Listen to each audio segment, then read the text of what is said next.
Welcome back. The Wall Street Journal reporting that the Department of Transportation has analyzed dozens of accidents involving Toyotas and sudden acceleration and found that in many instances, drivers may have been pressing the gas pedal instead of the brake.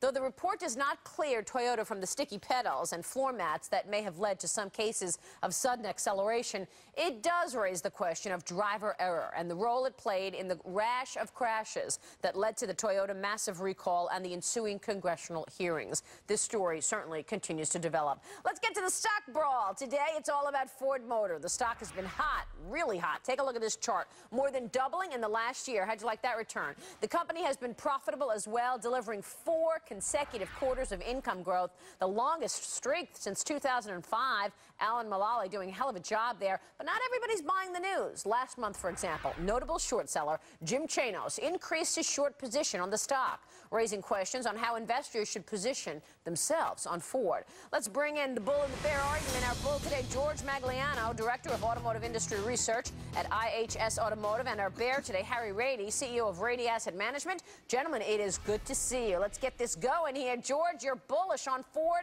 not because of a stock move, but because of management. What's the bull case? Well, I think Alan Mulally has done a tremendous job. He's come in there, he's put a plan in place. He's been able to stick with that plan. He's got a good management team, and he's smart enough to let that management do what it has to do. And at the end of the day, he simplified a lot of things over there in Ford, and they can handle the problems a lot better going forward because of what he's done. Harry, you're on the other side of that trade. What's the bear reaction? You know, we kind of view Ford as the tallest midget in the room. You know, we agree that Mulally has done a great job. But, you know, the auto industry is like the airline industry. It's a very difficult business, low margin. You know, and just to be clear, you know, we shorted the stock a few months ago at $14 and covered it 10 or 11. So we think at current prices that it's fairly valued. We don't think it's ridiculously overvalued, but we certainly don't think it's cheap. But as a long-term value investor, we want to own dominant, best-of-breed companies. And we just don't think that that fits the bill. I mean, they've got a very ugly balance sheet. Granted, it's getting better, but that doesn't make it any less ugly today. Wait a second. What's ugly about it?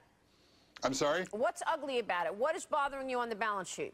Well, the small issue of $150 billion, a forward debt-to-cap ratio of 90%, you know, combined with it being a low-margin cyclical business. I mean, forward EBITDA margins are 5%. Trailing EBITDA margins are 2.5%.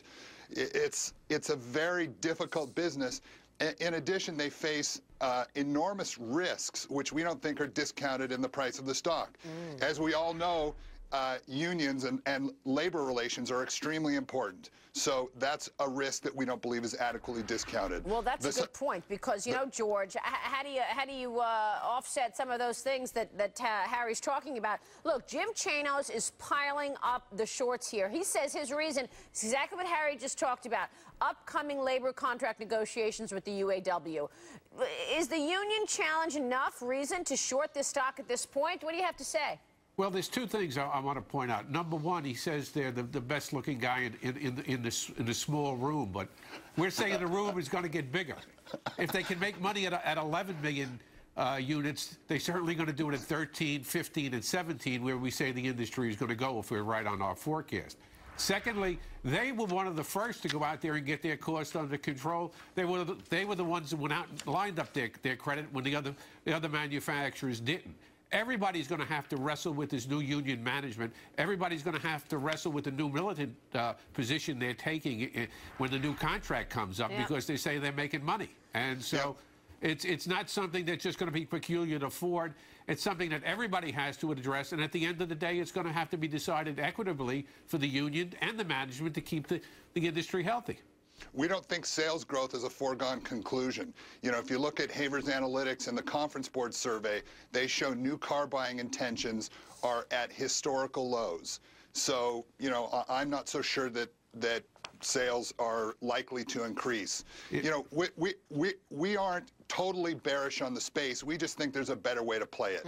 You know, we own Penske Auto Group, and we think that Penske Auto Group doesn't come with the same baggage that a Ford does, and gives you diverse exposure to some really high-quality brands at a very cheap valuation. You know, the street really is divided on this company. You've got 8 buys versus 10 holds and sells.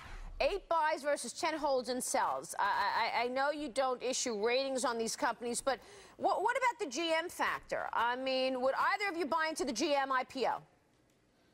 I wouldn't. I mean, like I said, you know, Ford may be the tallest midget, but, you know, GM's probably a little smaller in stature. But it's just too tough a business. George, are you going to buy into the GM IPO? What do you think? we don't do that, but I'm going to say it might be a little premature given the way the economy and the market is going right now. Gentlemen, good conversation. We appreciate it. And you know what? That's what makes a market, doesn't it? Buy and sell. Good to see you, gentlemen. Thanks very much. We'll see you soon. Thank you. Don't forget to cast your vote on Ford. Go to investoragenda.cnbc.com. Click on Stock Brawl. We will unveil the results at the end.